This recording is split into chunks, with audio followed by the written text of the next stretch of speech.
Coverage of the crash and the investigation tonight. Let's start with News 8's Neka Nwosu. She's live in East Haven with the latest. Neka? Darren, Sonia, the NTSB tells us that none of the victims have been positively identified at this point. I'm going to step out of the way so that you can see what the scene looks like here. Nearly 12 hours later, it is still a very active scene. The NTSB tells us that they are now assisting state and local departments as they work to recover and possibly identify bodies.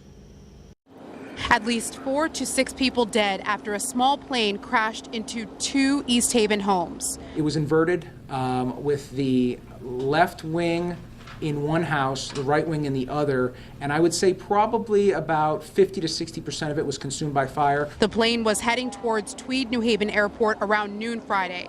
There are reports former Microsoft executive Bill Henningsgaard and his son were inside the aircraft and died. People who live in the area describe the plane coming down in a circular motion and then a dramatic scene.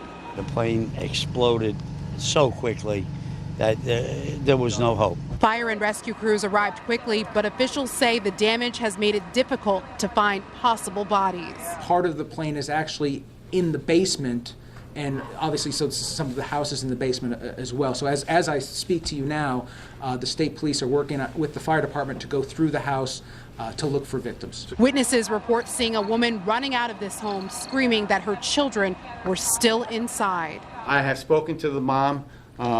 I spoke to the mom a couple of times. All things considered, of course she's devastated.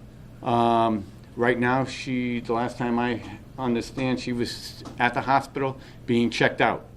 But all things considered, how any other mom would be. The NTSB is looking into weather as a possible cause, but this will be a lengthy investigation.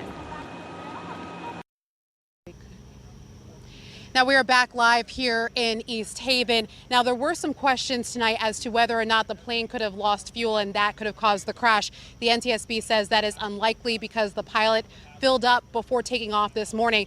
Now we're told that the engine manufacturer and the wing manufacturer are expected on scene as soon as tomorrow. And the NTSB says it could have some preliminary reports in the next 5 to 10 days. We're live in East Haven tonight. Neka Nwosu, News 8.